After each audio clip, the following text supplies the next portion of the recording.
We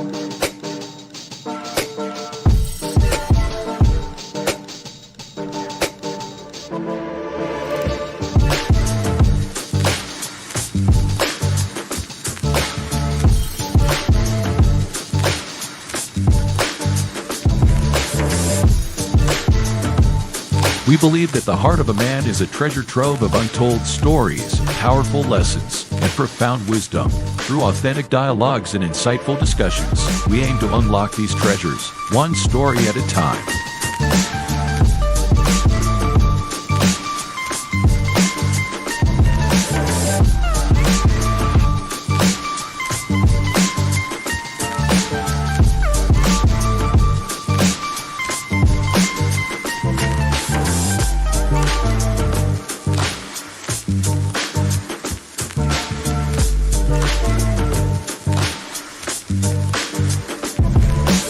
So, whether you're seeking guidance, inspiration, or simply a moment of reflection, you're in the right place. Get ready to be challenged, inspired, and transformed.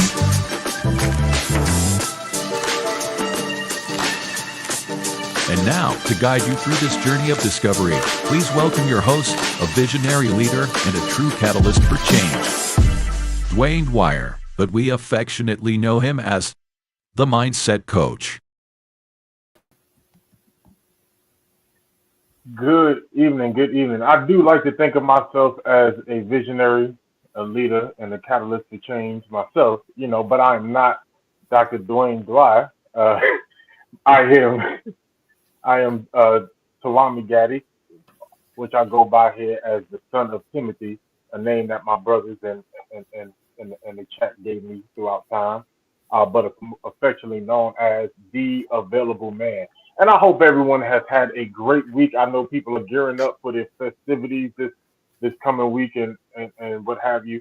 But I pray that we find y'all this evening with peace and joy in your heart, wherever you are at. With that said, my brothers, how are y'all doing this evening? Man, I'm doing good, man. It's Friday, my last day of work until New Year. So got some time off. I plan on relaxing, plan on enjoying spending some time with my wife, with my dog. Got my sister here right now and one of my nieces. So I'm planning on just relaxing and not putting any miles on my truck. Man, did you just make up a country song? And I may have. I might have. You We'll call it, look, no miles on my truck. No, I'm doing well. I'm doing well. It's another great day to be on this side of the dirt. So yeah, I'm good. I'm good. I'm excited because I'm gonna start some drama tonight. It's happening. It's happening. It's happening. I'm ready. So I'm all for it. I got my ginger ale. Getting it. Hey, listen. So if you just tuning in, do us a favor. Go ahead and hit the like. Share this podcast with your friends, your family, with some young men. Because this is a conversation that I believe is going to go deep and need to go deep. But I know we already asked my brothers how they're doing, but I'm gonna go ahead and let y'all know if you don't know this panel just yet.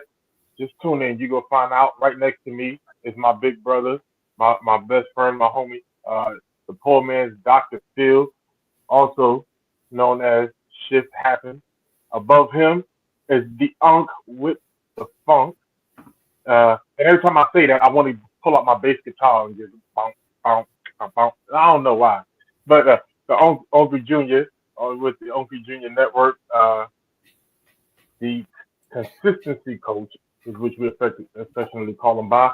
And above me, everyone here knows Dr. And I always call him Doctor. I don't know why. Dwayne Dwyer, who we know as the Mindset Coach. And he smiles, but he knows why we call him Doctor because he's speaking into existence. It's coming. There we go. All right. But let's get started with this conversation.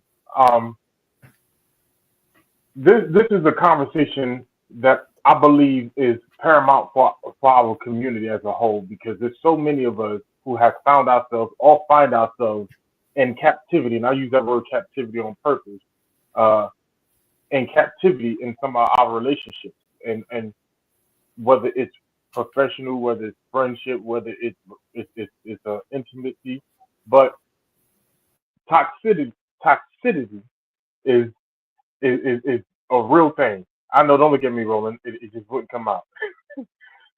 It's a real thing, and I believe it's a battle, it's a struggle, it's a fight that most of us have, trying to navigate in toxic situations and around toxic influences. And the hardest part, I think, sometimes is breaking free from those toxic influences.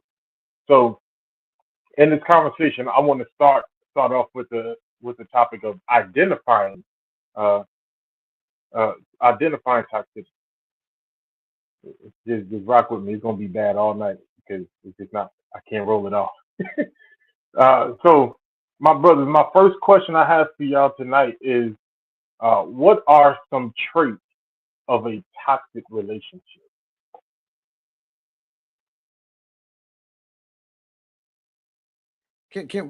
Before we do that, can we talk about what a toxic relationship is first? Because I don't think everybody really have a and I know all our viewers. I know they're sharp as a tack, but for brand new people, whatever the case may be, can we kind of like identify a toxic relationship before we get into the traits?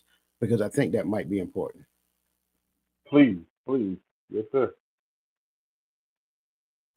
Well, I would say a toxic relationship is any person or thing that takes you away from your goals, that takes you away in a negative way, because because of how you allow it. Because those things that we allow in our space, whether it be the things that we spend our time doing, or the people we allow in our surroundings to influence uh, our direction. I mean, so when we allow those things and they affect us in a negative way, determined by the direction we're trying to travel, I think it's toxic.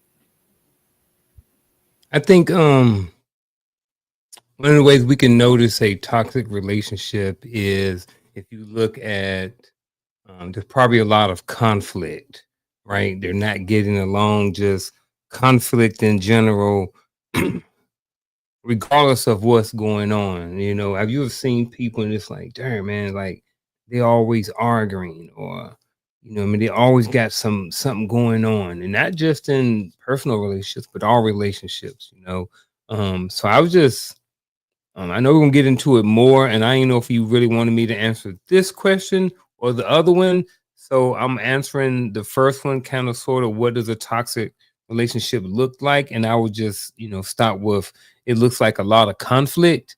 And then at some point, if you want me to answer this question specifically, I'll come back to this one.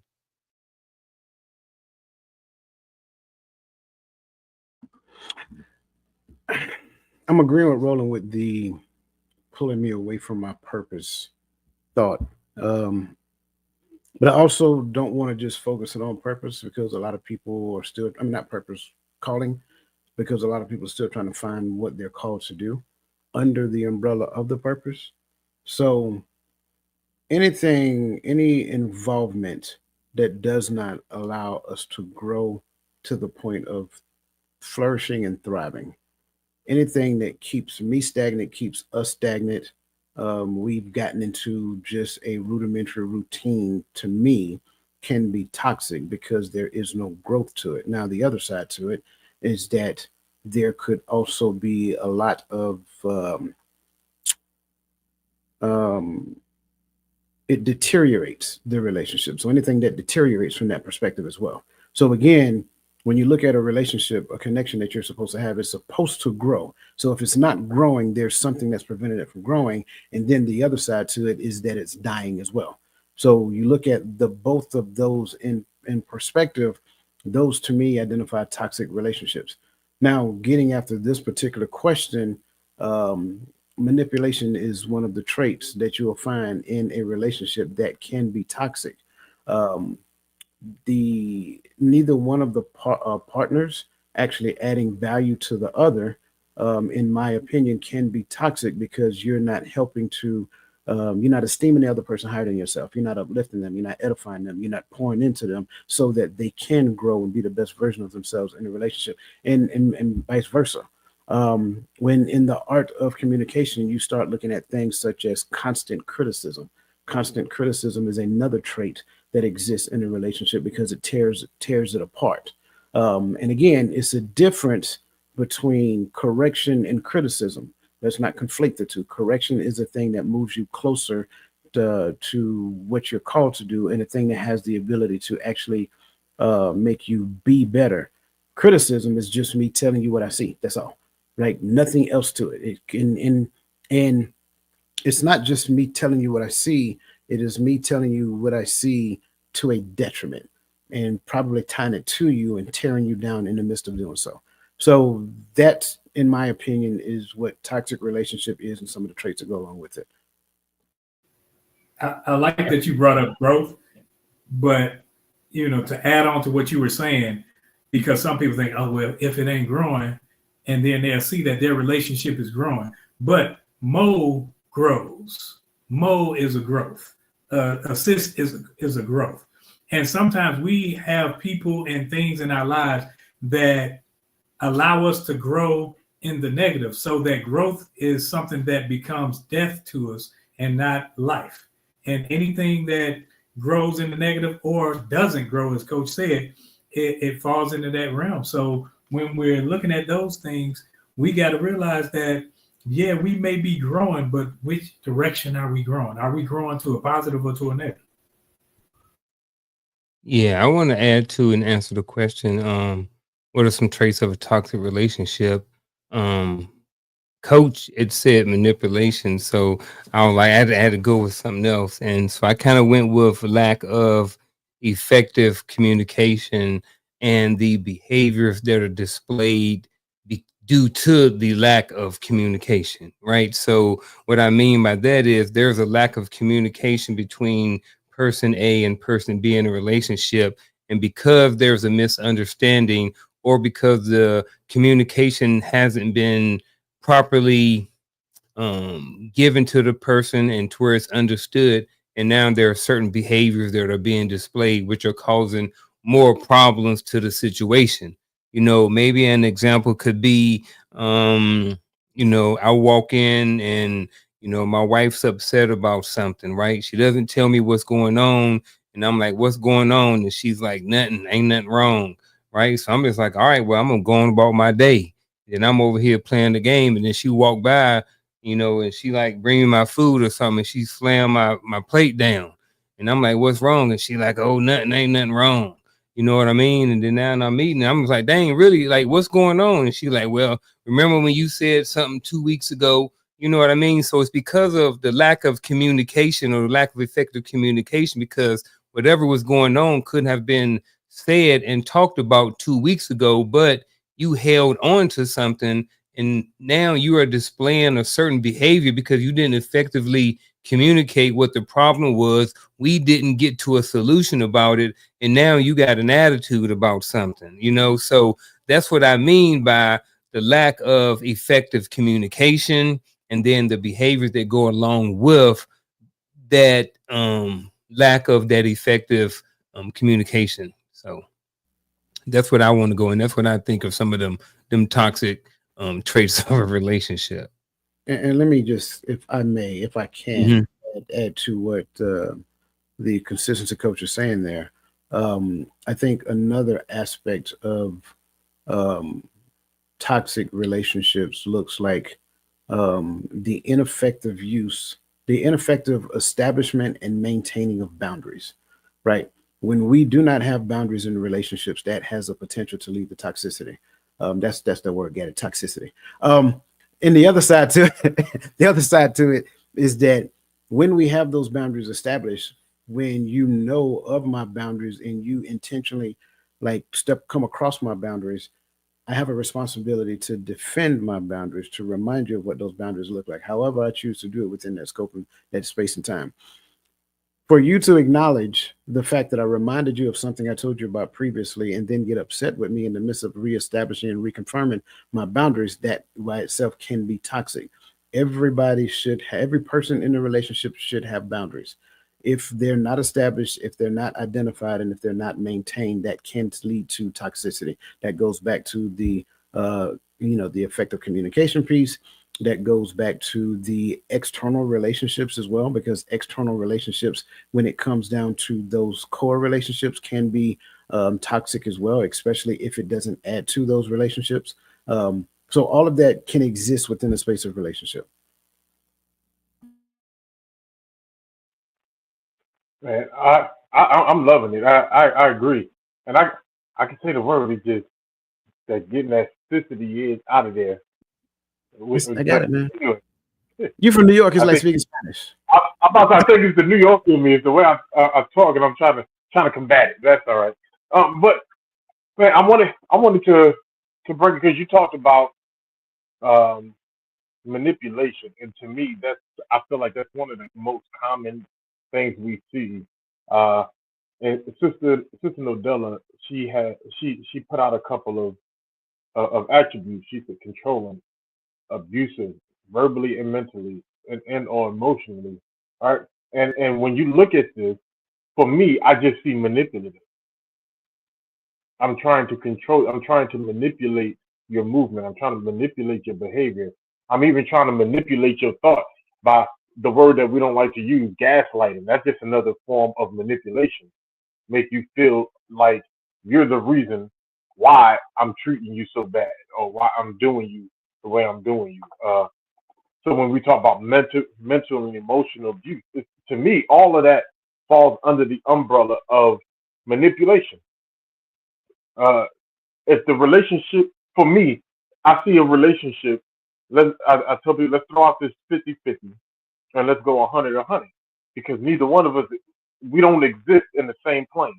We're, it, it's just the nature of things. We come together in unity because we bring different things, different attributes to making this this cohesion relationship move forward. So in order for that to happen, we have to be 100% in on what we do. That's how I look at it.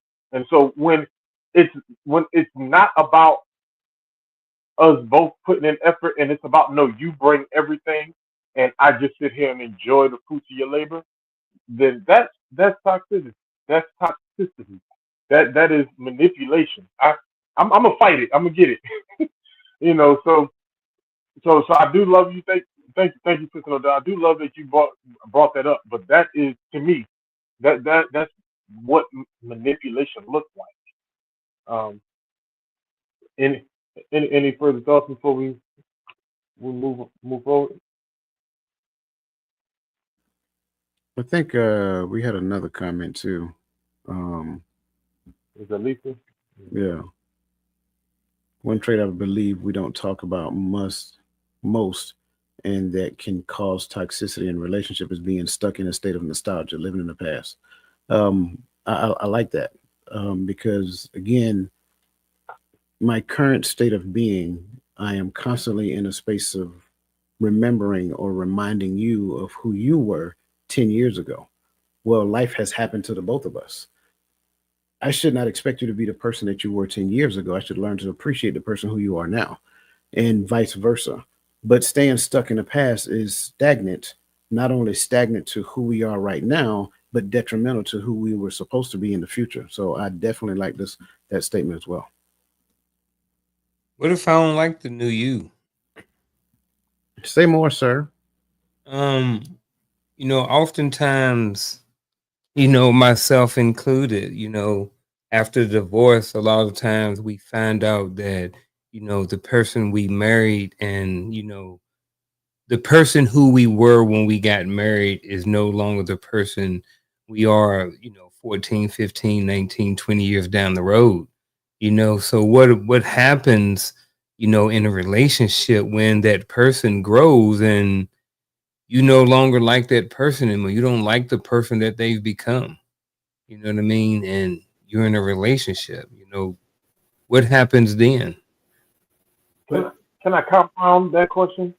Yeah. Because I hear you, but for me, so this is where I'm at with it. I think sometimes we marry people like the promotion system.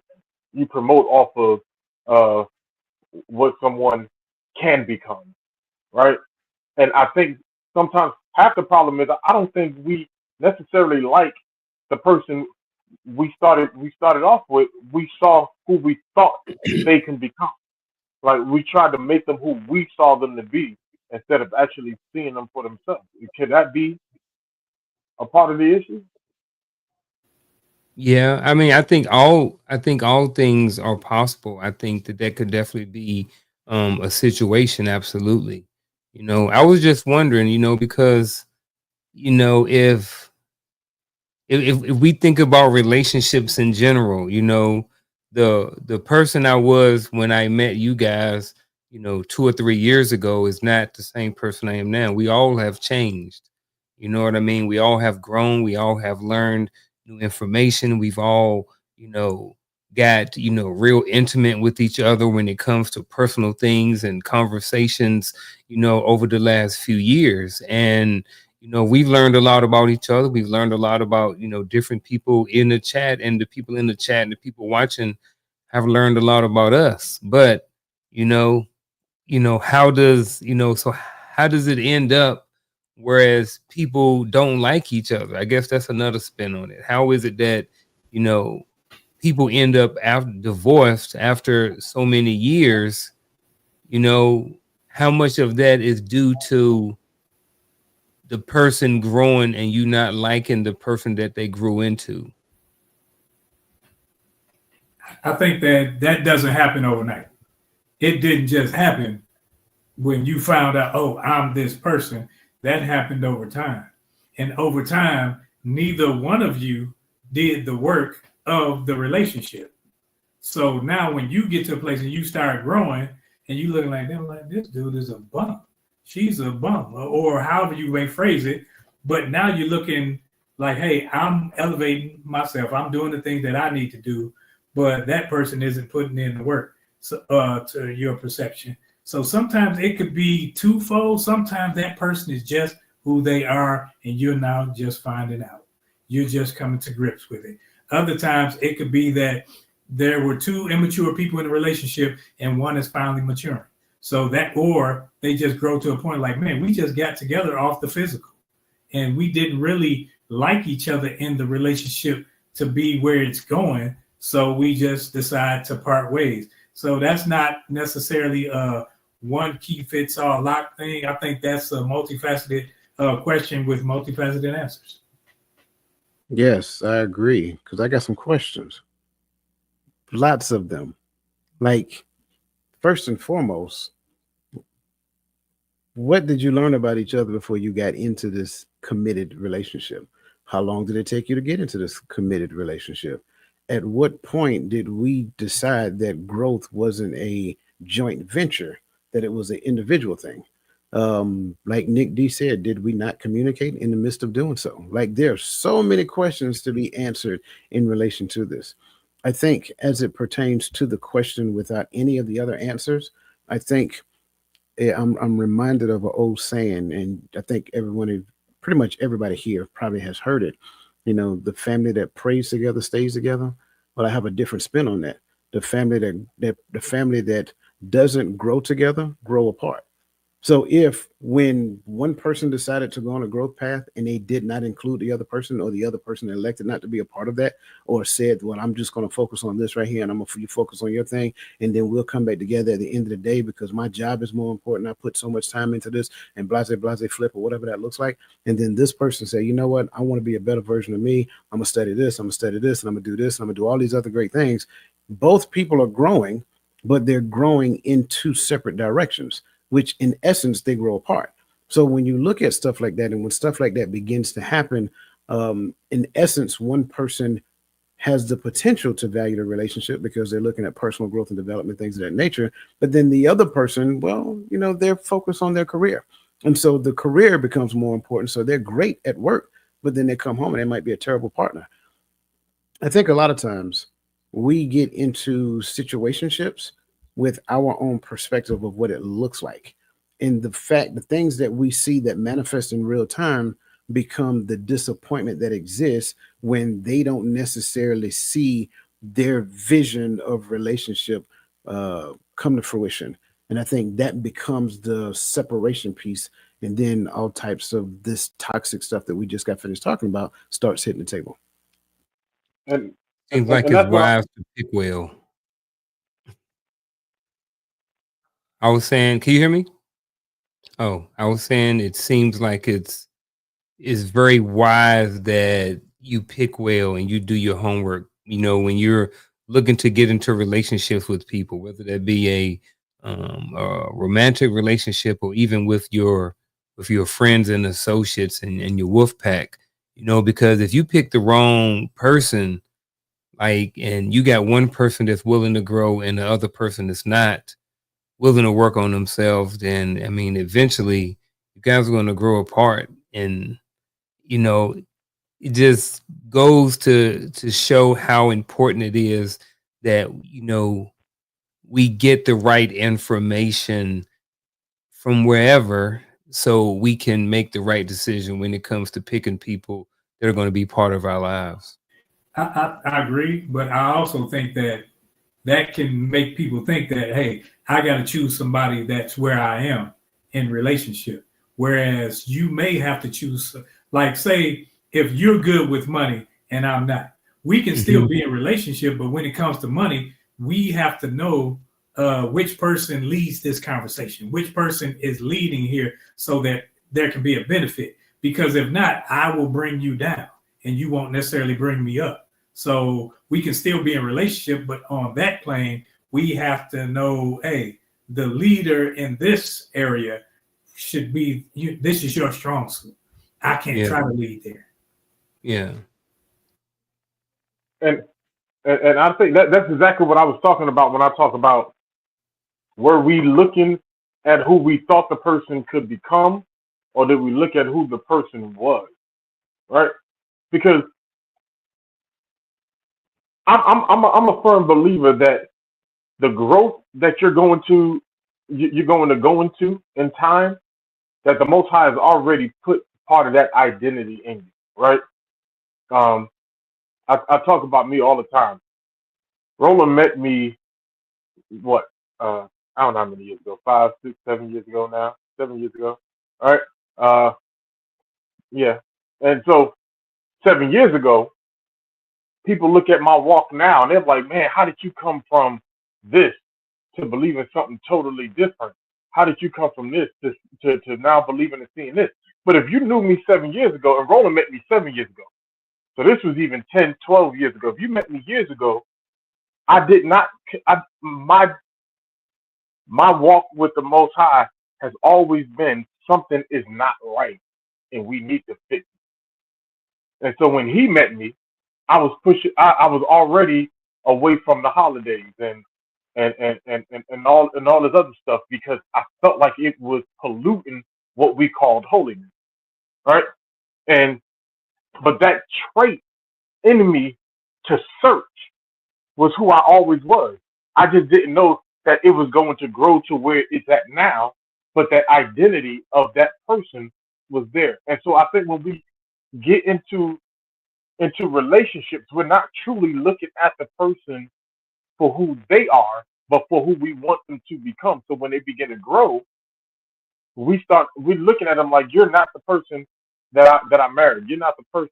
They're the person. They just evolved in what the Father was already making them to be.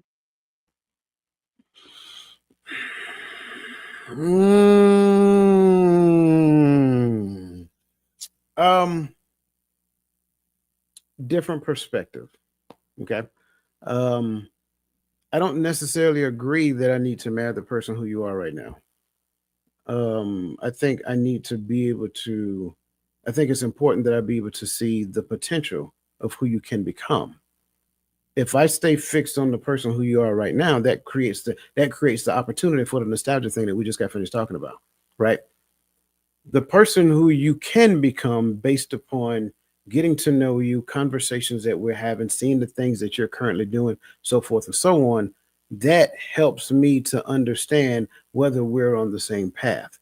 So think about it, like look at it from this perspective. There are people who get married very young, 18, 19 years old, right? A large group of that population don't make it. But then there are some in that population group that does make it. So they've seen that person at the earliest stages of their life on the struggle bus, you know, robbing Peter to pay Paul, eating ramen noodle for dinner, things, you know, all that stuff. But then once they practice the power of stick-wittedness, right, over the course of time, they've seen that person blossom and flourish into a new creature. So did they marry the person that ate the ramen noodles, you know, things of that nature, or did they marry the future aspect of who that person can become? See, that's, I think we missed the mark right there. I don't think, okay, I'll put it out there. I would say it like this. I think the foundation of every relationship is faith. The problem is that we don't necessarily see it that way. So what does that really mean? That means that we need to be able to point our belief system in the direction of hope for a great outcome. I think too many times we stay fixed into the here and now. And then when the here and now looks different 5 years from now, 10 years from now, then we become disappointed. Well, you're disappointed because you're focused on today. That's the issue. Forget today. Today is just a microcosm of what is to come. So that's the point that I'm saying. And I don't believe that you were saying anything contrary to that. That's why I said a different perspective. A different perspective is kind of like with the Army thing. You get promoted off of potential. The Army promoted you based upon who you have the potential to be, not because you made cutoff. Cutoff is just a thing that you had to go through just to be in that space. But the potential of what you can do with soldiers, with the, you know, leadership, with the organization, so forth and so on. That's what that looks like. But I think the same thing exists in relationship. When we stay focused on, you know, back in the days we used to wear our hats backwards, you know, a lot of these kids walking around, their pants hanging about. That's not the potential that most people are trying to marry. That's who they are right now. What's the conversation like? What's the parents' background like? What are the core values that they talk about, so forth and so on? If we can focus on a hopeful future, that's the thing we're marrying. And I think too many times that message doesn't get out. We look at what they're doing right now, how much money they got in the bank, what kind of car they drive, you know, all that superficial stuff. That stuff is going to pay. That stuff can fade away. What if that person falls on bad time? What if that person walks out in the street and get hit by a bus? I hope not, but I'm just saying. Are you going to stick with it, or it's going to be like, oh, well, since, you know, he or she ain't making this money now, like, what can they do for me in the future? And I think that's the large portion of the problem. Again, relationships, period, should be based on faith. I agree. I don't want to hammer anything, and I do agree with 100% with your point. I just wanted to point out that I'm not saying to marry who you are, but the potential of who you are, who you can become, not the potential of who I want to make you out to be. Because if you married a guy with the baggy jeans and 10 years later talking about I didn't want to marry a rapper, well, you wanted him to be a doctor. He wasn't going to school. You know what I'm saying? Now, if he becomes that, to God be the glory. But you know, I think that's what we do. They go, I like the bad guy image. I like the toughness and the roughness, and I'm gonna turn him into a lawyer. No, you're not. Whatever he grows into becoming is gonna be the potential from what is in him. But yeah, they say they want the doctor until they realize how many hours that doctor got to work. You ain't never home. You ain't never doing this. You ain't never. I'm just saying. And how many more people want that same doctor? That part. See, and that's why marriage is not just, marriage is a business, period. It's a business. It's a business arrangement. Y'all can follow your heart, but it'll be best for you to follow your mind, because when you follow your mind, you're looking at everything and you're not just in this nostalgic feeling and everything. So it's the same way with as people search for God. That's all religion is you searching for the Most High. And when you search for the Most High, He never called you to search for Him. He never called you to just, because He is where He is. He has nowhere to come from. He has nowhere to go to. He's everywhere. So when you look at it as He wants you to know Him and to continue to get to know Him, now the relational value is an intimacy, not just a mere I'm seeking. I'm always looking, because that's what the Muslim is doing. That's what the Hebrew is doing. That's what any of the people out there saying that this is my religion is. I'm saying that I'm looking for God in this. I'm looking for him like this. But when I know him, now what I know is he said this. So now I'm in his word, because I'm gaining my relationship through what he said, and I'm learning who I am through what he said and who he says I am. So now the intimacy is a back and forth. So now the growth is us growing together, not me growing one way and this person growing another way. That's why you lead with your head, not with your heart, because your heart will lead you down the wrong path. Your heart will be looking at, oh, I like his baggy jeans, or I like her, this, that, and the other. But when you lead with your head, your eyes are wide open. So you go into it looking not as who they are, they can become, not in what you think or what I think, but in what he says.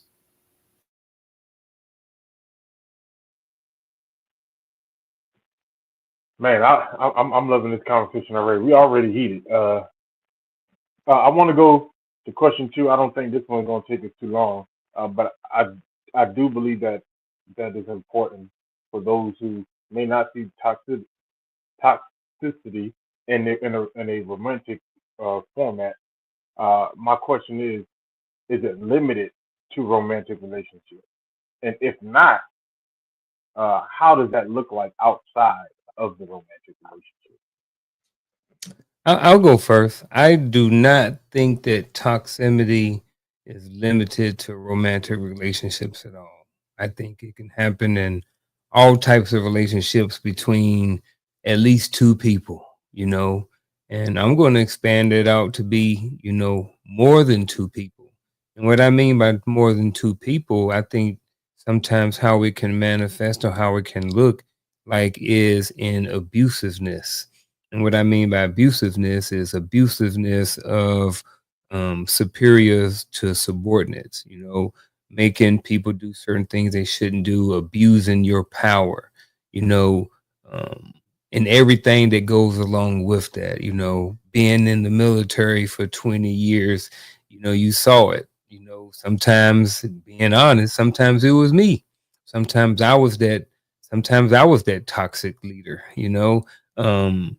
good, bad, or indifferent. I learned some of those toxic traits from some of the senior NCOs while I was in the military. So even though I didn't necessarily know that it was wrong at the time, when I went back and looked back on some of the things that I did when I was a young E5 and maybe even the E6, there were some things that I was did that would be considered toxic.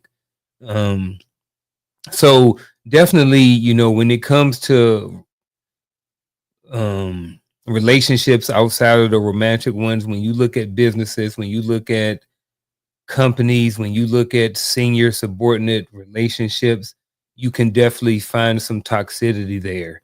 There are definitely some situations where there are some superiors that are abusing their power, and it is very toxic. It's some people there in some very, very, very toxic relationships that are not romantic, and honestly, some of them, somebody might go into it, but some of them is somebody in your family. And that's all I'm going to say about that one.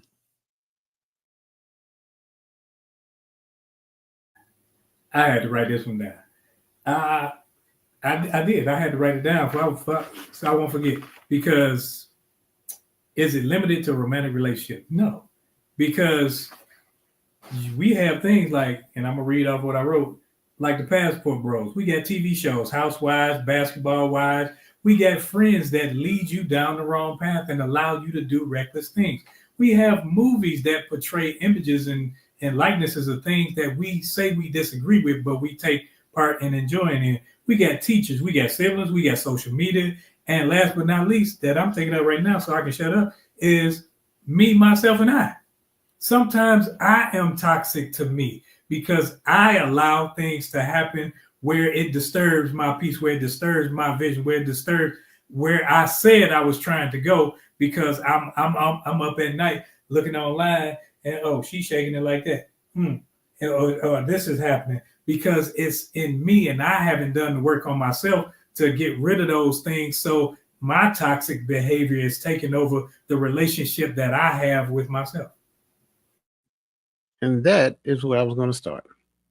The toxicity that exists within me that prevents me from seeing anything that has the ability to nourish my well-being and move me in the right direction. So when it comes down to this question, I think it's an overwhelming response of no, it's not limited to romantic relationships. And it looks like anything that does not allow me to grow or flourish, or anybody that you're in relationship to grow or flourish. Again, the workplace is one of the easiest place to see that unfold, but we struggle seeing that unfold in connections that we have. A lot of times, going back to the voice of reason point, because we have a nostalgic image of what our relationship used to be. Therefore, the potential for that to happen now is always in my head. I want us to rekindle what that looks like. Well, fire, whether we believe it or not, fire changes the property of its host. So when we try to go back and rekindle something that has already burned out, what we find very difficult is to get the flame going. And we definitely find it extremely difficult to get the flame as hot as it used to be because the properties of it have changed. So when we look at these relationships, whether it's work relationships, going back to Uncle Junior point, whether it's family relationships, I don't care who you are, and I don't care. I mean, no disrespect. I love all people, but we don't view our parents like we used to view when we were growing up. Not that we dislike them, we just recognize that they're human because we probably looked at our parents like superhumans, right? We probably look at our cousins a little different than what we different before we did. Some cousins have elevated themselves to the situation or to the position of siblings simply because of the relationships that we have. Some siblings have downgraded themselves to cousins. That's just the behavior nature of the relationship. So I think when we look at all relationships, I think we realize that every relationship that you find yourself in has the potential to be a toxic relationship, but it also has the potential to be an outstanding relationship that allows more than one person in the relationship to flourish. A big key to see a toxic relationship when a person is all about the prophecy of Janet Jackson. What have you done for me lately? Me, and me. If you're in a relationship with a person like that, that, my friend, is the definition of a toxic relationship because they view the relationship as something to serve them and not them serving the relationship.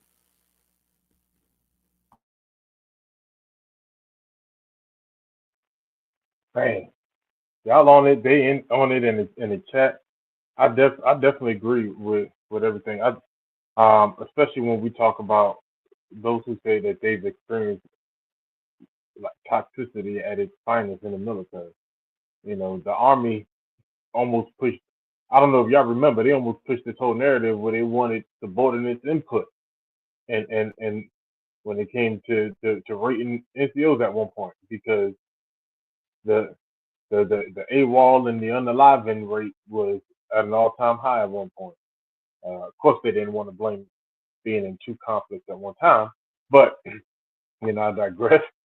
But we've seen it in the workplace. You see that controlling behavior and I think sometimes in the workplace that controlling behavior stems from a lack of leadership. So I have to threaten you to behave instead of lead you into the right direction. Um, by mentoring, coaching, motivating. This is all do what I say. I Article 50. I knew NCOs that almost chaptered the entire platoon. I'm like, how your whole platoon getting chaptered? Something ain't right there. you know.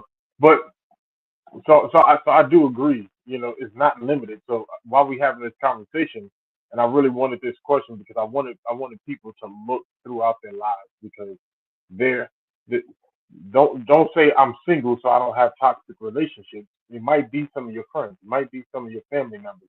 And the sad thing about it is some of us will stay in those toxic relationships because we either don't want to lose the paycheck, we don't want to lose the friendship, or we don't want to lose the relationship with that family member.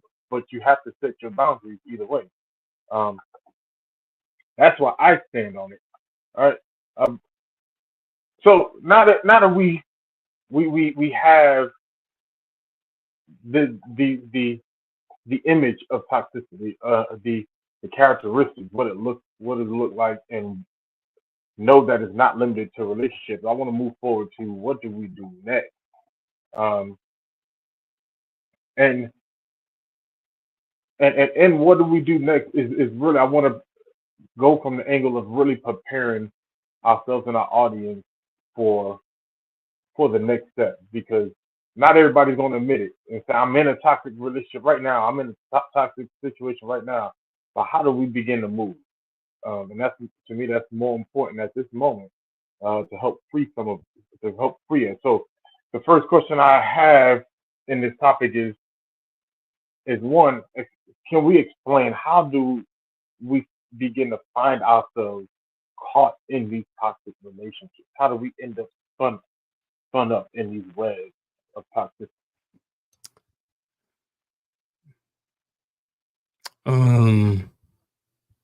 Man, religion.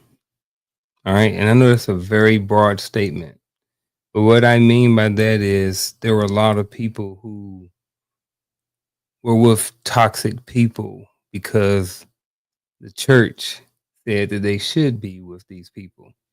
I know a lot of people who stayed in relationships. They didn't necessarily know it first. They may have been part of a certain religion or a certain church, or some may even say a certain cult, and they find themselves with people and they're following rules or guidelines that are in the Bible or perceived, or even, what's the word, perceived a certain way. So if they're perceived a certain way, then they're saying this is what this means, So, growing up, as I got older, I heard a lot of stories, and when I was able to go back and look at it, I saw a lot of toxic relationships within the church, and I think some of it had to do with some of the things that they were taught. A lot of things were taught to, just pray about everything, and people stayed in abusive relationships with people for a long time. Dudes would be preaching on Sunday, and then they would be beating their wife on Monday, and it was about, y'all need to stay together, and you know just keep praying about it, and God going to work things out. So and that's what I mean by religion. I don't want to be negative about it or shine a negative light on religion. I think religion is a great thing for some people. But I also think that there have been people who have been hurt by that same religion too. And I'm not speaking for all religions. So I just want to, like I said, I'm not trying to be offensive to anybody when it comes to religion or anything that's like that. But I do want to say that there have been some people out there that have found themselves in toxic relationships because of it.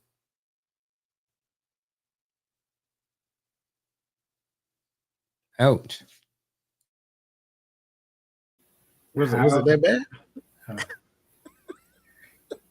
I guess I can hear a pin drop. I know, right? Hey, I'll go next. I'll go next. I'm gonna do one and back up because I got plenty actually. Holding on to like antiquated teachings, right?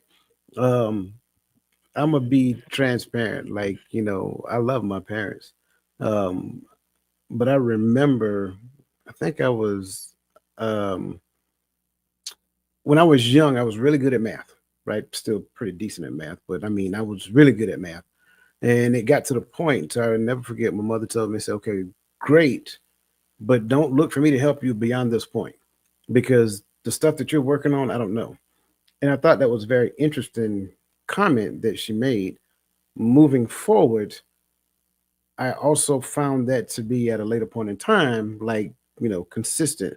So no shade or anything of that nature, between my mother or my father. But it's like a lot of things they taught us through the lens of what they already knew. But it was very difficult for them to teach us things according to where we were going. We also need to understand that it's a different era. Most of them existed in an era to where the internet didn't exist up to a certain point in their life. Same thing with us. The internet didn't exist to a certain point in time. For Gen Zers, which is also called the iGen, the internet gen, they had the internet their entire life.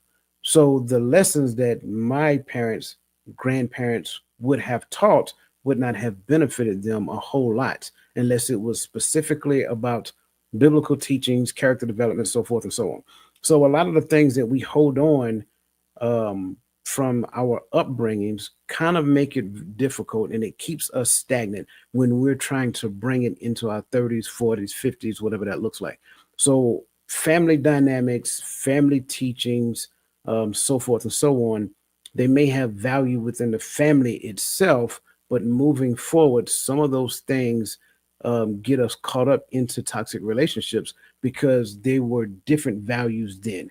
I think it was during the conversation that we had a few weeks ago where Gaddy made mention of the biblical culture, right? And he talked about this person being raised this way and this person being raised this way and then coming together, but we're not raised the same. And so when we bring those teachings into our relationships, what ends up happening is that I'm trying to hold you accountable for what my mother taught me, and you're trying to hold me accountable for what your parents taught you. Well, what your parents may have taught may not necessarily hold value in the space of the relationship that we're trying to move into, especially if we're trying to pattern it in a particular way that reflects what the Bible teaches. So I want to put that out there, and I'm going to come back later because I got some more. This is a great question. I think I'm a coach. I got many of these. I think we ignore red flags as well as and that's a buzzword to some people, but we ignore a lot of the things that we knowingly go into a relationship knowing what we get. You know he a player. You know she for the streets. You know this type of behavior is just who they are right now, but you overlook it. And sometimes we have past traumas that we have not yet dealt with. We have traumas that have gone on our whole lives. We saw it in grandma. We saw it in our mama. It happened to us. And now we go into the relationship thinking that it's the norm. So you are in this relationship with the person knowing that they see you a certain way, knowing that they handle you a certain way, yet you feel like that's just how it is. So those are just a few that lead to poor self-esteem, whichever party is in. And self-esteem can have different effects. Some people may be more recluse, while others may be more. That's sometimes the person that's a bully has gone through some trauma, and that's the reason that they are the way they are. It's a self-esteem issue that they don't see the value in themselves. So if you never see if you can't see the worth in yourself, you will tend to look at others as worthless, and you'll tend to want to belittle them so that you feel better about yourself.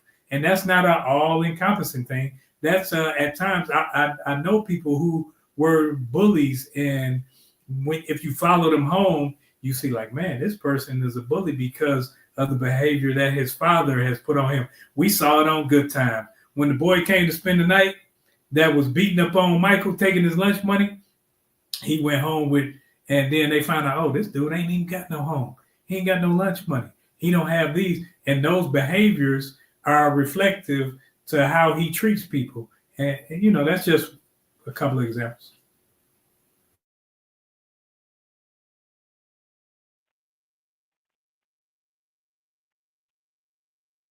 I thought you were about to talk about what you just put in the chat.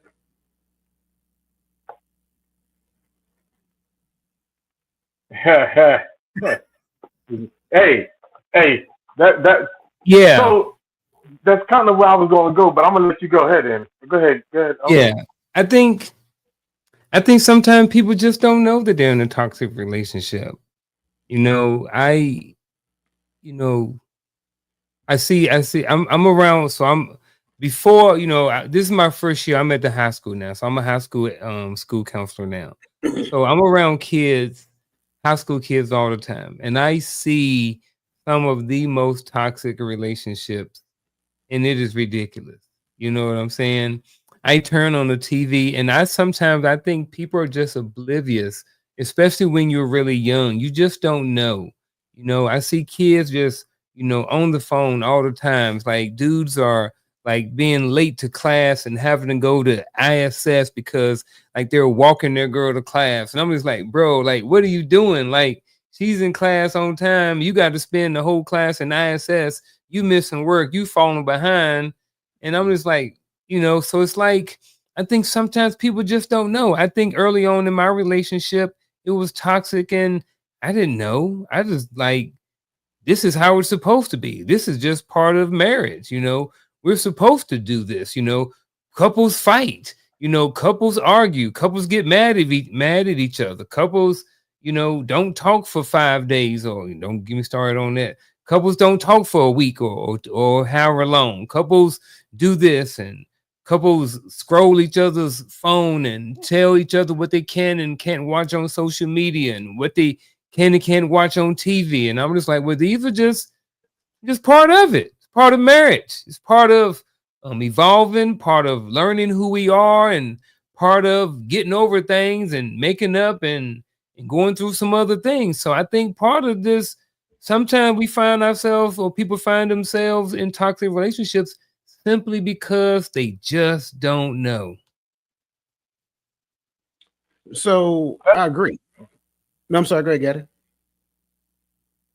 No, I agree. And part of the reason why they don't know because they never seen it modeled. They never seen what a good relationship looks like. And so they've seen several toxic relationships. And because they've seen toxic relationships, they got very good at drama. And when you get really good at drama, when things going good, you create drama in your own environment because you find comfort in drama. I think that's another thing. I think another thing is that most people never go through understanding how to harmonize with traumatic events. Therefore, they have some pent up emotions that they've never got over. They never mourned properly when you had the loss of a loved one, those things of that nature. And so now what ends up happening is that at any given point in time, they're like a ticking time bomb. The lack of emotional intelligence is another one. Like, I think sometimes when it comes down to it, some people don't necessarily know how to assess the situation and then respond in the appropriate manner. So they respond to their mate as though they're an enemy. So that's another thing.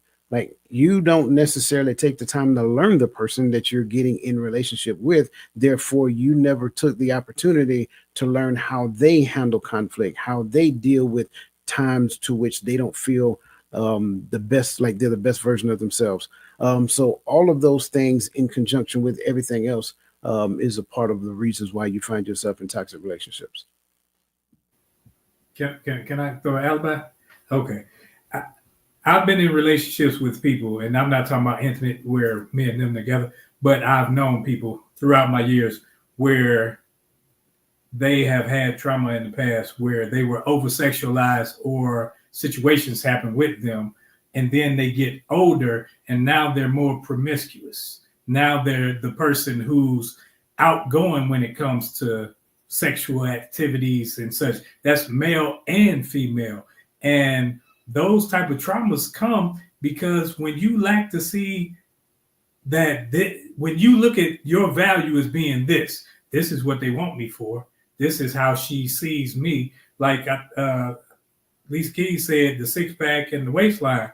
When if like a lot of like you see it nowadays, and they think it's cool when bend over to the floor, touch your toe. It's like, and everybody dropping, everybody shaking, and they see value in this. It's like, okay, I can get them with this. I can go get a BBL because up here doesn't match. They don't want me for this. So now I'm going off value as what they see, not what I see and who I am. So that whole over-sexualized behavior and promiscuity has a lot to do with where we see people in relationships these days. That's a big thing right there. Well, everything y'all said really. When it comes to the don't know part, I want to talk to the doers out there, because especially when we're talking to men, a lot of men are doers, right? And I'm not saying men are the only ones that end up in toxic relationships, no. But I only know how to identify this from the male perspective. A lot of men are doers. A lot of men we get into new relationships and we want to do. What problem exists? How can I solve it? How can I fix it? What can I show you that I'm dependable, that you can depend on me, you can need me, you can want me to show up, and I'm going to show up. A lot of times those are the people that don't realize toxicity is on the horizon, because we jump into relationships with the superhero mindset, and we don't always do a good job sifting out the other person, because we're busy shining and we're busy trying to be available all the time, that we're never actually spending time sitting down and looking at the person that we're in these relationships with. And so when that those webs of toxicity begin to spin, before you actually step back and look, you'd have been spun up. So I think those type of people who put out their all in the beginning of relationships. First of all, for me, I'm saying slow down. That's my take, right? Slow down. And then secondly, you are the type of person who needs to take their time and truly engage the process of getting to know the other person. Because what you don't realize is you're not giving them an opportunity to show you who they are. Because as long as they're depending on you and you showing up, things look fine. But who they are is going to eventually creep up, and it's going to eventually change the dynamic of the relationship. And so I'm not saying that to negate anything that was said before, but in addition to, I think sometimes you have people who end up in these situations and caught in these webs because they don't see what's going on, because they're too busy trying to be everything for that person. And so sometimes you have to take your time to slow down, step back, don't push, don't you just met that girl. You ain't got to buy her flowers every day. You ain't got to fix the car. You just met her last week. You ain't got to show up and cut the It's some people who just I want to do, and then you look back and you're like, how did we get here? And so that for me, that's where that's why I sit with when it comes to how do we get caught up in these toxic relationships. All right.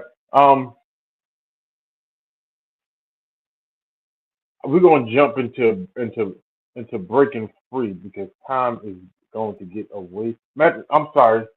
Uh, there was a comment I wanted to bring up, because it is also real.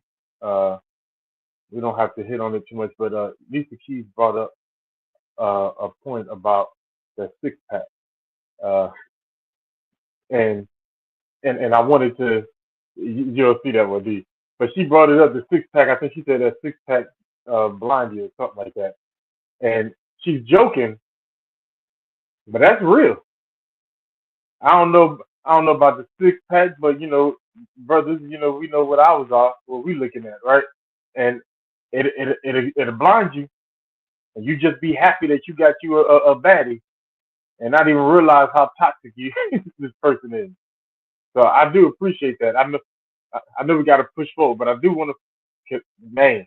I don't know, brother Christian Burrows out there. He's a smart brother, but he's a young brother being here. I'm like, hey, what they say? Can't trust a big smile. That girl is poison. All right, But moving on. isn't that the same thing that everybody's talking about right now with Travis Hunter? That's, I mean, I'm not talking about the brother. I'm just saying that everybody is talking about this situation, and I think he feels and sure their messagings can be packaged different, right? But from his perspective, and we've all been in his shoes ish, not necessarily in his shoes, right? But in his shoes ish, to where somebody's seen something in someone that you were dating at a very young age that you yourself couldn't see. It kind of goes back to the old saying, you can't see the forest for the trees, right? Mm-hmm. So it's like when you're in something, you really can't see it that well, but the thing that attracted you to it, that's really all that you see in that particular moment. So, you know, not bringing that up to hold that as a particular talking point, but it's the exact same thing.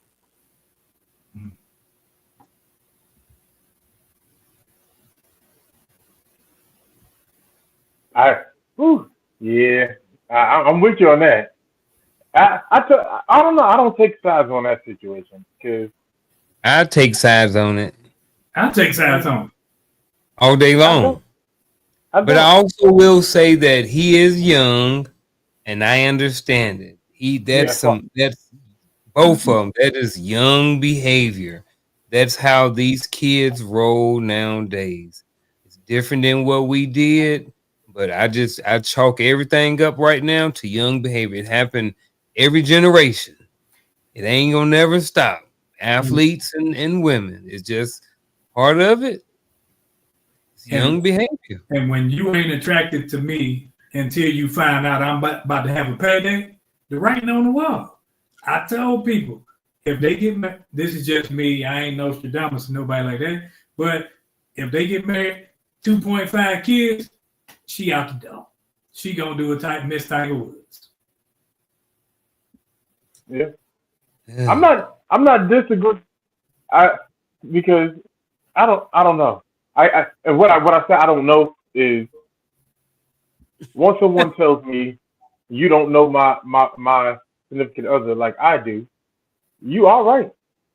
I do know that this is modeled behavior that we've seen before, you know, and so I do have an opinion on the matter, but at the same time, you're right.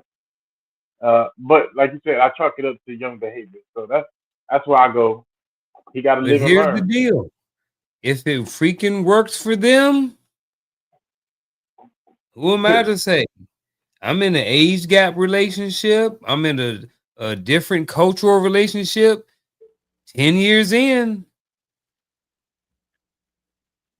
Now, I would say if I'm with Coach Prime and I watch him run off the field because his ex-wife popped up, I'm definitely being careful. I'm just saying. But moving forward, let's get over. I see you stewing. I see. We gotta run. Let's go into breaking free.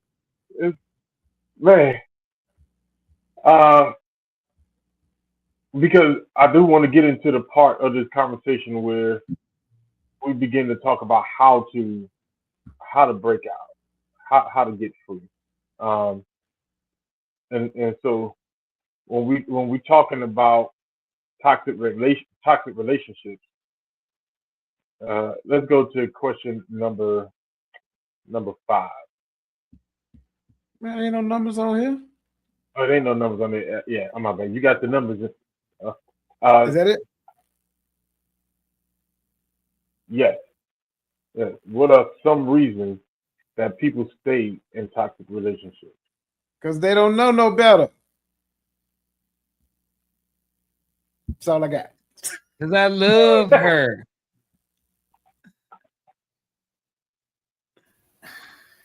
They don't know no better. I like the answers, but I guess because some people don't want somebody else to have them. Yeah. That's true. Man. Could it be dependent? What about that? Could it be what? Dependency? Absolutely. Dependency is one. dependency can come in different types of forms too. Dependency might not necessarily mean financially. Dependency could be meaning you depending on this person to remain in your life so you can have a relationship with your kids. So some people stay in relationships for their kids. Some people stay in relationships for a better lifestyle. Some people stay in relationships for a better future. Like we were just saying, maybe some people get in relationships, toxic relationships, because they know that there can possibly be a reward at the end of the tunnel. So if I can go, I'm just saying, I'm going to use Travis Hunter, but not Travis Hunter. I'm going to talk about the behavior, not necessarily him. So what happens sometimes is there are toxic relationships, and what I mean by toxic, I'm going to use the word manipulation since we talked about that. There are people who are manipulating. I'm not saying she is, but there are people out there who are manipulating athletes, getting them, trapping them. I guess what I'm saying is they're putting on a role or they're acting a certain part so they can have a certain outcome. So they're manipulating athletes so they can have a better lifestyle at the end of the road. So they'll get one, they'll get them pregnant, not get him pregnant, but they'll have a couple kids by him, get married, yada, yada, yada. Then, like you said, 2.5 years, and then they're out the door and they got half the money and alimony and child support for a long time. You know what I'm saying? So, yeah, that part right there. And that works on both sides, because I know I've seen where, and not on that level, because you don't see rich people do it like that too much, but you will see it where a man will get a woman pregnant simply because it entraps her.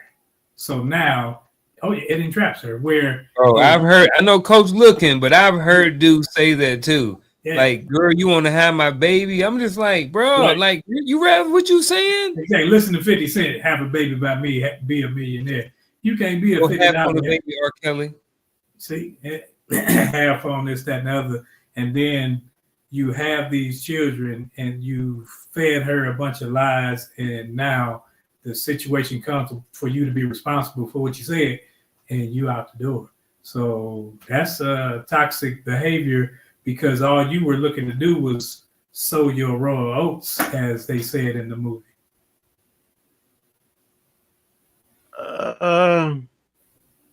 I'm still stuck with I don't know about. They don't know no better. I mean, I get everything that everybody's saying, but it all equates to the same thing.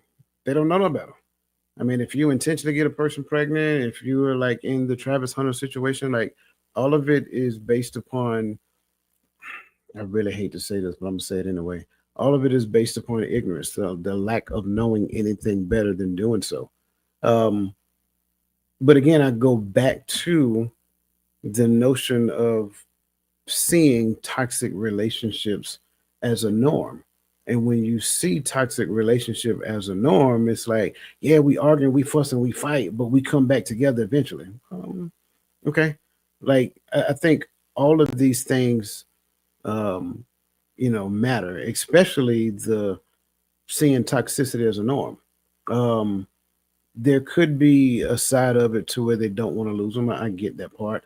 But I also think there is the degree of like embarrassment as well, because probably in the beginning when they started the relationship, they paraded them around like there was a trophy, and they tell everybody, "Oh, I'm in a relationship." Get like what's that movie, The Colors Purple? I was married now. You know what I'm saying? All that stuff. And then when it don't work, it's like there's a degree of embarrassment that goes along with the relationship ending. So they stay in it even though the relationship is toxic, and they don't necessarily have the tools to work out the toxicity that exists within the relationship. So I think all of those things can be true within the scope of it. And I will also add in the fact that there is a stigma in our community about divorce. So based upon, going back to Garfield's point, based upon a lot of church teaching, they are fearful of getting divorced because it kind of puts a stain on the family dynamics and things of that nature.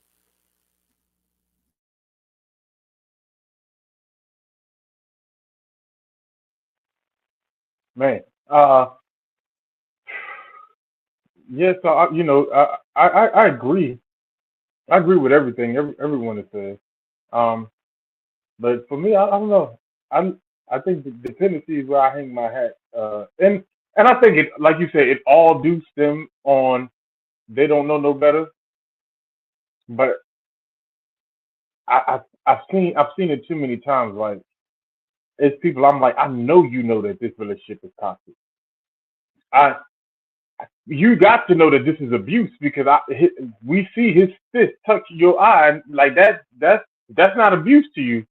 It ain't about. But some of it is. I I can't live without being in a relationship. I have to have someone here. I have to have someone next to me. And so some people will put up with anything just to say that they's married now or that they in a relationship and they're not single. You know, whatever the scenario is, you know, because the kids, I don't want to leave my kids, or I don't want to snatch the kids from their father or from their mother.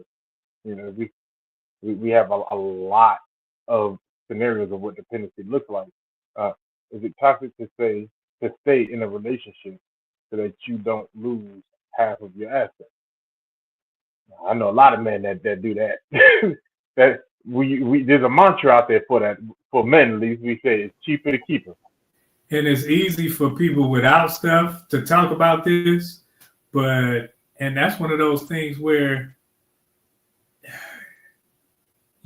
that's why before you get into the foolishness, you should do the work on yourself. You should manage you enough to where your growth only brings people around you that are headed in your direction. That way, it's easy when people are moved by what they see or their feelings and or their senses. I'm sorry. It's easy to manipulate those people. People that are moved by their feelings, their senses, and everything like that, because it's about what they see, it's about what they hear, it's about what they taste, it's about what they smell, and it's about the sensory within them. But people that actually are cognizant of where they are, who they are, and where they're going, it's hard to manipulate those people. That's why you won't see a lot of foolishness around those people. So with that, I've seen and I've been in that situation where like, hey, I can't lose this. I'm gonna lose my retirement and the kids, and then I'm gonna have to pay for this because you start looking at what you lose instead of what you gain, and you don't realize that you are part of this toxic relationship, not just in it. You're part of it because if you're in it and you know this is going on, you know this is a part of it, then yeah, you got to be a participant. Oh, I got you. Hey, hand me the baton. I'm pick up right where you left off. Exactly. Like when you talking about the other person is part of this. Exactly. So my question would be this. You know, I've often heard women say, I'm just going to use women. This could be gender. This is not gender specific, but I've heard women say, my husband won't give me a divorce because he know I'm gonna get half of his stuff. So my question is, why are you trying to take half of this man's stuff? You know what I mean? So if he's staying in a relationship, and you're not Adrian, but her question was, is it toxic to stay in a relationship so that you don't lose half of your stuff? And like someone else said, it's easy, to talk about this thing when it's ain't your stuff that someone's getting half of. You know what I'm saying? So I think my question would be is why is it that why is it that he's willing to why is it that he feels that he has to stay in order so he don't lose his half of his stuff? Me personally, you can have all this stuff. I can get it again. If I want out, I'm out. You can take and keep everything you want. You know what I mean? You can keep these assets because when I want out, I'm out. So but that's just me. But I think that, like Roland was saying, I think that there's another side of this, and you may be part of that toxicity too. Not saying that you are, but you very well may be part of the solution, part of the problem. I'm gonna answer this question like Ice Cube did on Friday. Yes. That's the answer. Yes, it is toxic. I'm sorry. Get out of it. Go and get. You know what I'm saying? Listen, there is no amount of assets, stuff that is worth your peace of mind. I can't stress that. Like peace should be the most important thing to any person. And if for whatever reason they value stuff over peace, yes, that is toxic because at the end of the day, I mean, let's just be completely transparent. You're in a situation where it's constantly spiraling downward. You don't see a way out. No one is actually actively working towards improving the situation. So I mean, it literally goes back to everything that we said in the beginning. So when you look at stuff like that, yeah, it is definitely a toxic trait to continue to stay because you fear losing your stuff. Like, really? Get more stuff. I agree with everything that was said. Yes, it is. And why? Because if I'm unhappy and I'm only staying to keep my stuff, that means I'm going to stay and I'm going to eventually mistreat you because I know you don't want to leave this relationship, so you ain't going nowhere. Most people who do that is because they believe that you're not going nowhere, right? And as long as I do X, Y, and B to keep them in the house and keep them here until at least until the kids grow up, and then we can separate. So I don't have to pay. If depending on how many kids you have, you got one kid, that's 24% of your of your what's it, your net, all right? So no, of your gross, yeah, you're right. 24%. One kid. Well, I know the 60% rule. But go ahead. Well, it ain't gonna go above 60%. But one kid is. Oh, I paid that 24%. I know. I paid it. I paid the one kid and the two kids at 27% as well. You know, so that when you know you make this, but you got to live in the shoebox just so you can have some place to bring your kids, and that's all you can afford. You know, and everybody says, you shouldn't have had kids. Well, nobody. I don't think people. Let me not say anybody, but people who have children in marriage don't have children with the mindset of separation. You know, so I think that's a disingenuous statement to make. I hope no one has children in the marriage with the mindset of separation and things like that. But so that's why I go with it. I say yes, it is because all you're gonna do is move bitter in that relationship. So the next I think I got time for one more, right? Let me see if I can slide one more in. Yeah, let's go with the next one. Are there steps that a person needs to take to start separation in a toxic situation?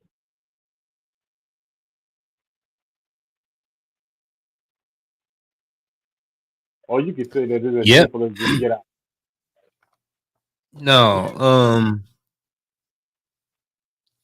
First of all, it depends on the level of toxicity and how well you know the other person. The other person might be crazy. The other person might be a stalker. So I think first of all, you have to be able to read the room and know who and what you're up against. Are there steps that a person needs to take? Absolutely. If they decided that they're going to get out, I think it's kind of hard for me to say what someone should do. I definitely think that there should be a plan. I definitely think that there should be a well thought out plan. I think that it should take some time to really think about, because if you plan on leaving a toxic situation, it's toxic for a reason. You know what I mean? And the other side of that, and when you leave, you don't necessarily know exactly what's going to happen. So especially if you are with the wrong person or you're trying to leave, somebody who's, maybe prone to domestic violence or anything else like that. So having a support system, letting the right people know. I think at the end of the day, man, I just want to say that, need to have a plan. One of the things we did in the military is before we went on like missions or lanes and training and stuff like that was we went over things. We looked at scenarios. We say, well, if this happens, then this is what we're going to do. If this happens, then we're going to do that. So I think there needs to be a lot of questioning and answering and scenarios played out, and maybe even talking to a lawyer or whoever it is you need to talk to. But there definitely are steps that need to be taken. How that plan looks for you, I think may have to get some people involved with it, but definitely need to have a plan and need to be very well thought out. I think that there definitely has to be a plan, especially depending on the responsibility level within the relationship. Because if you have children, if you have properties, if you have things that you have to account for, you can't just be like you in the 90s J-Lo movie enough and pack your bags and dip, because it ain't gonna work out like it happened for J-Lo. You have to have a plan, but not just being strategic to take what you think you deserve, but to see, first of all, within any marriage or whatever, you have to see whether it's salvageable or not. And if you determine with communication that it's not salvageable, then yes, you develop your plan. It's not just an exit plan, but it's a plan for you in your life. I mean, because I always say that when you sever the relationship with the parents and you have children, you may cut the relationship, but you bleed on the children. So that does take into account. So definitely having a plan helps so that you and that person can be on board, because you don't have to agree with it to go along with it. If we're separated because I say I'm out, and I always say once a woman is done, and R. Kelly made the song, when a woman say it up, it's over. So definitely have a plan. When a man fed up, it's over too. Doggone it. All that is great. The first thing, the number one thing, the most important thing, make a decision. That's the biggest thing that people fail to do, is make a decision. Make a decision that you and toxicity should not be in relationship together, period. Make a decision, and then after making the decision, and understanding what the word decision actually means, decide to cut off all of the options, right? Which means that, oh baby, I do better. No, too late. We already had time. We already went through that. There was plenty of opportunities to do better, all that other great stuff. So I don't care, woman, man, I don't care who you are. When a person is fed up, they're fed up. That's the answer. I don't care about no R. Kelly. R. Kelly is the last person we need to be quoted about a relationship anyway. He in a relationship with kids. Shoot. Come on, man. What are we doing? I'm just saying. At the end of the day, when it comes down to it, make a decision and move in the direction of the decision that you make. The next time I say is grow up. It ain't that difficult, man. It gonna hurt. Get over it. So did falling off a bicycle when you was a kid. I think that's one of the biggest issues. I don't like how I feel. So who cares? Get over it. It hurts worse staying in a toxic relationship. So which one is more beneficial? You going through the short amount of pain that you're going to deal with to get out of it, or you continuing to stay with it and go through a lifelong pain, lifelong continuation of the pain, rather. I think that's the two things that people struggle with, making a decision and growing up in the decision that they make. Everything else, support system sound good. You can't support me, because at the end of the day, I get it. The only thing most people in the support system, oh, it's going to be all right. That ain't helping me. It ain't going to be all right until I decide it's going to be all right. That's the thing. Once I decide that moving forward is better for me than staying here, that's when it becomes all right. But as long as I sit around and recycle what I thought the relationship was supposed to be, which is fantastical anyway, when I continue to recycle what I thought it was, oh, we had some good times. Man, cut it out. Grow up. That's it. That's my answer.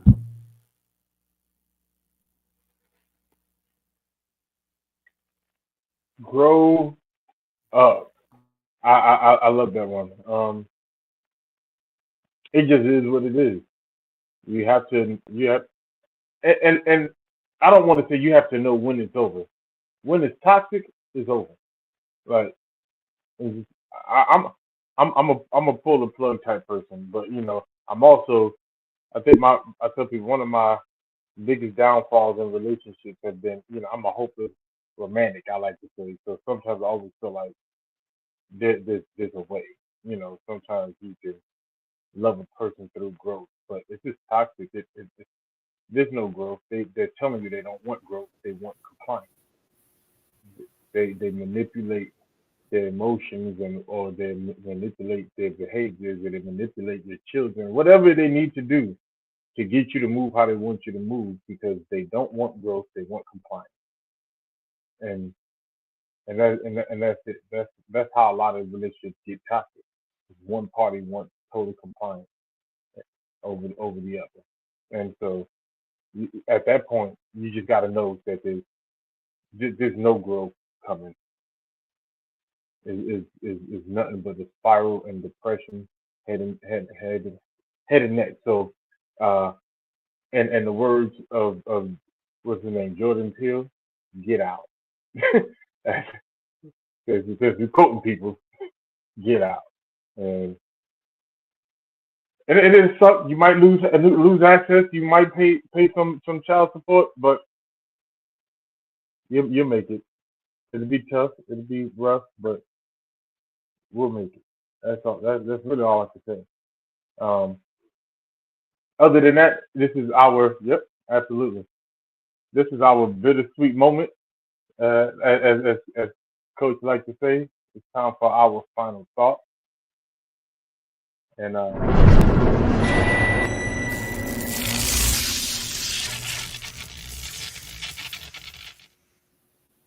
My bad. now, I didn't see it right away, so I was filling in. I was like, so now you did. So we're gonna start. Yeah, I was, but I didn't see it roll, so I was just gonna let them know we're gonna start with our brother, Fullman Dr. Phil. I love it. How to break free from toxic influences and thrive. I think Christ did it best when they brought the woman who was caught in the very act of adultery to him. He didn't say a word. He knelt down and everything. He was doing his own thing. And then when he came back up, and I'm paraphrasing, you can go read it, I think in John 8, he says, woman, where are your accusers? And she says, there are none. He says, well, I don't either. He said, but go and sin no more. Whenever you decide to change, don't look back. Don't do it again. Be better. Live better. When you're trying to move forward, when you're trying to thrive and get away from toxic influences and that toxic behavior, leave that thing behind and go and sin no more. Sin doesn't mean that, oh, I don't do this and I don't do that. It means that your very behavior, your very nature has to change to where you're moving towards the things that he has set for you. Because you can talk a good game, but how's your walk? So make sure your walk and your talk are in line, and then you'll see the thriving will happen, and those toxic influences will fall by the wayside. That's all I got. Thank you. I'm a firm believer in relationships. I'm a firm believer that if a relationship can be kindled and it's valuable and it's an asset in your life, that you should try to maintain that relationship. I'm also a firm believer in breaking free from toxic relationships. I also want to say that I think that not everything is toxic either. I think, we talked about a lot of toxicity and things that were toxic today, but some things that are perceived as being toxic is not necessarily toxic either.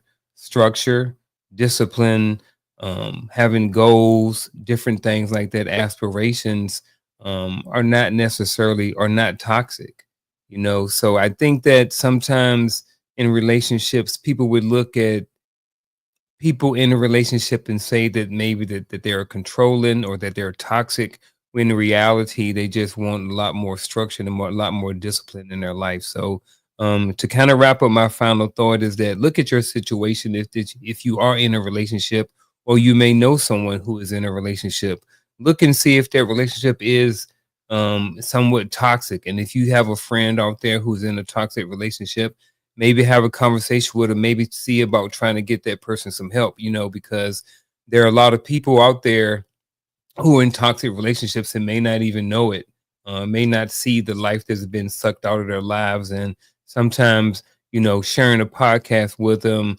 or having a conversation with them can open their eyes and enlighten them about something that may be going on in their life. So that's for my end of my final thought, and have a good evening.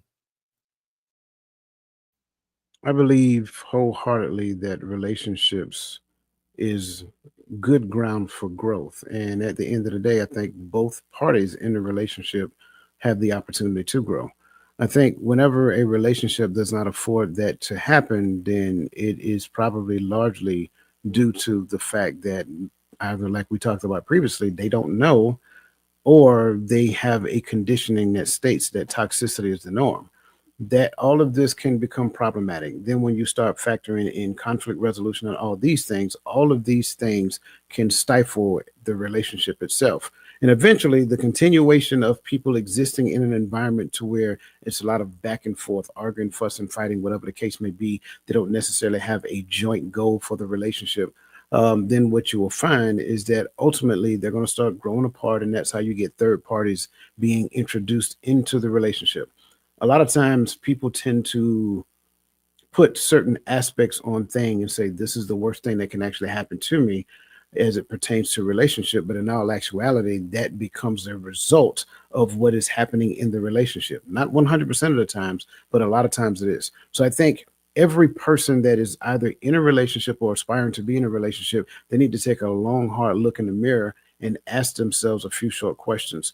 Number one, what is my perspective of growth and what does that mean to the relationship?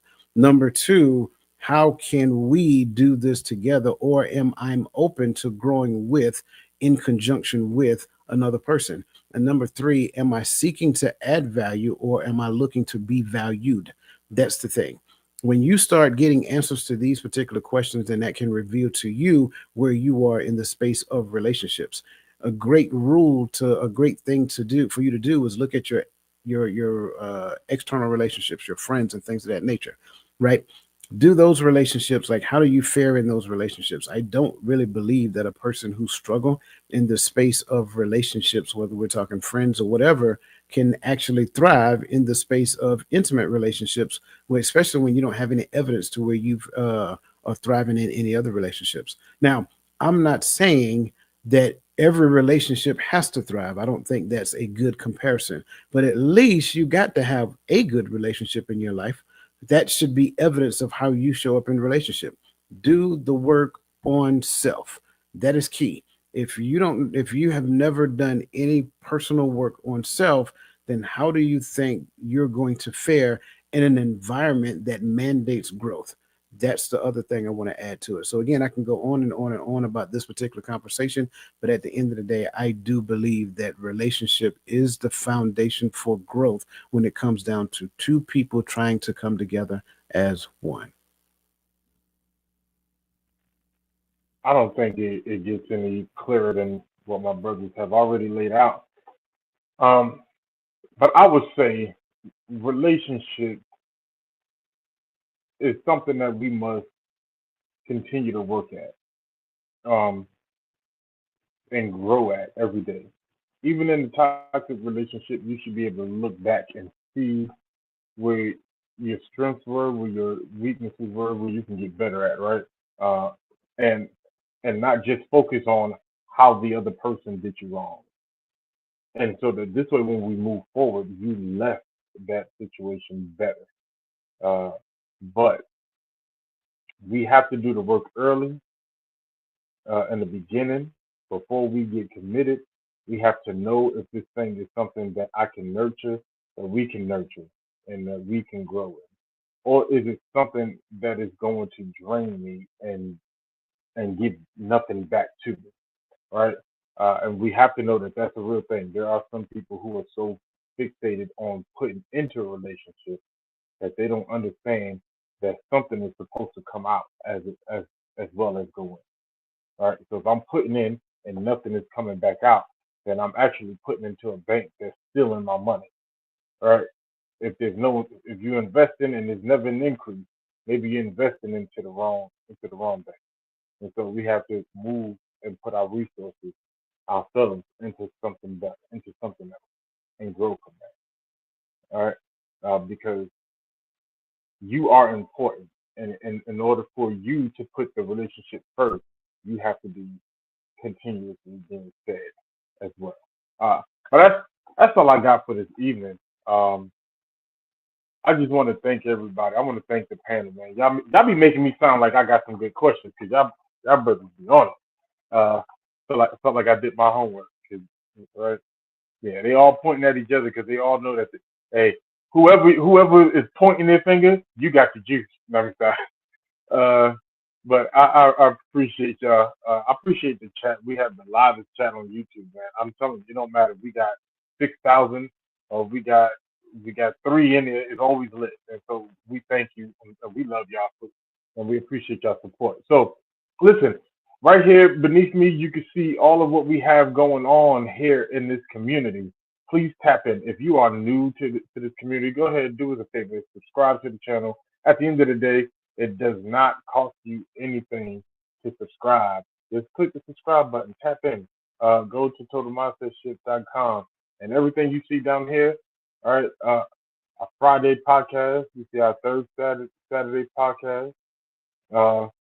Every Tuesday, you see our Coach's Corner podcast, our Hearts of Women podcast. So just tap in, lock in with us. I promise you, you're going to find something that's going to feed you, that's going to feed your soul, going to feed your heart. With that, I'm going to reach up. He said we're going to stop putting in the work, but we're not.